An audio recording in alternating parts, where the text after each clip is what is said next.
Okay, Omega Zone gamers, welcome back to Omega Zone Gaming. So personally, I was going to take the night off, eat some dinner, shower, and play a few games before I go to bed, because I gotta be back at work at 7 in the morning. But I could not turn myself away from this one.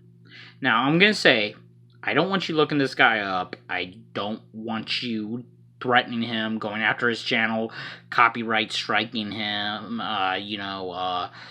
visiting his Twitter and insulting him and threatening him. I don't want you doing that, okay? I just wanted to make this video because I couldn't resist.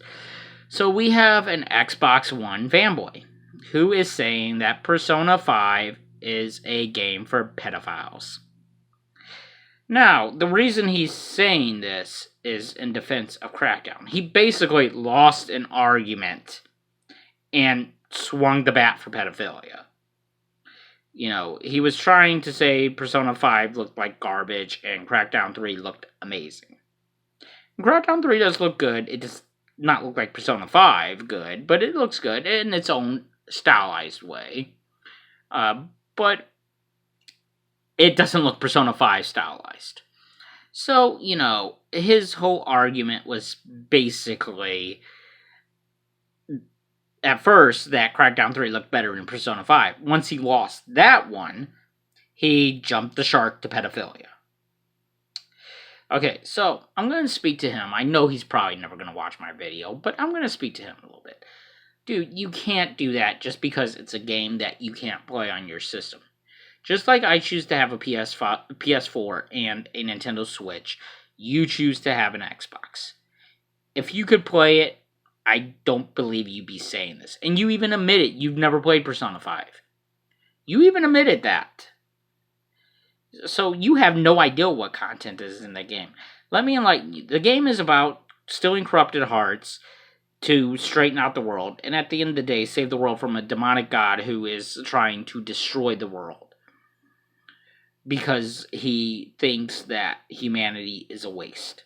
You use magic, the power of your heart, your persona, which is a mask of your true self.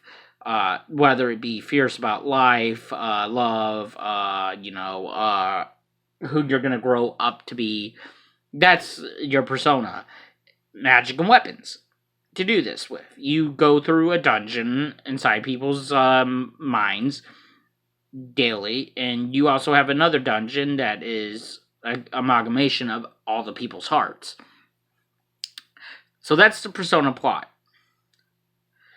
So you can't use the pedophilia jump just because you don't get to play Persona 5.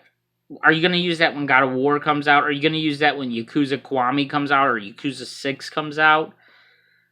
Dude, to people who have never played video games before and don't know the background of Halo, a man in 7 foot tall tank armor sticking a half-naked AI into his head would sound insane, okay? If we're going to use an argument of pedophilia for Persona 5, we need to use an argument of insanity for Halo. But I'm not going to, because they're both fun games. And I'm sure Crackdown 3 is going to be fun in its own way. It's not going to be Persona 5 fun. Persona 5 is a turn-based RPG. It takes a lot of methodical thinking. Whereas Crackdown 3 is probably going to be a game where you blow shit up. Plain and simple. You blow shit up. That's probably going to be the point of Crackdown 3. Persona 5, you have to take your time, think your strategies, figure out how you're going to approach each battle, which personas you're going to take into that battle. It's a more tactical-based thing. Strategy is needed. Whereas, not so much with the Crackdown franchise.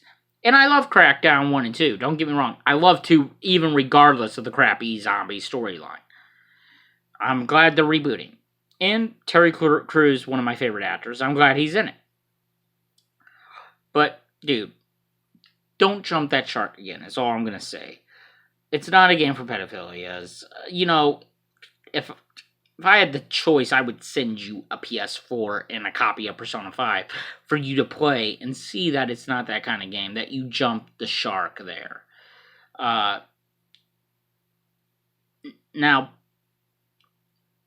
once again, I'm not going to insult your games. You know, you want to insult Persona 5, find a better ground to stand on. Say that you feel the gameplay will suck, that you don't want to play it for that. Don't jump the shark, or that you think the storyline won't be good. Those are all arguments you can play that you can play down on the field without playing the game. Pedophilia, that's a little bit more of a harsh thing to just accuse a game of doing without any proof of it. And Atlas has never done that stuff. They've done some crazy-ish in their day, like having basically Hitler in one of the Personas. Persona 2, I think it was. So, you know, they've done some crazy-ish, but they've never have promoted any sort of sexual deviancy. The closest you get in Persona 5 is when your, you know, main character wants to date the teacher, and even then, you can't have sex with characters. This isn't Mass Effect.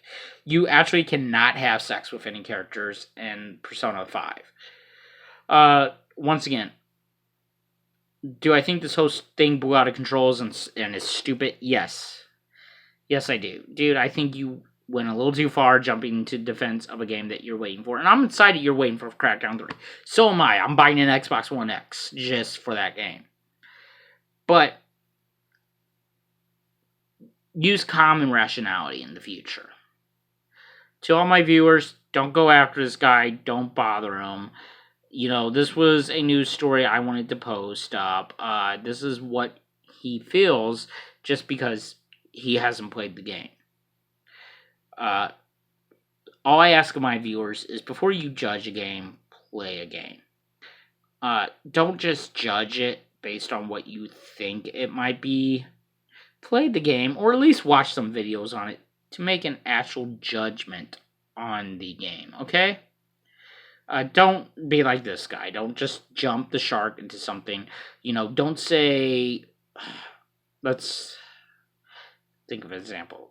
Don't say Final Fantasy 15 is about mass genocide, because it's not, okay? You know, play a game, then make your determination of whether you like it or not. Don't jump the shark. Until next time, this is Omega Zone Gaming. I really was going to take the night off, and I am out.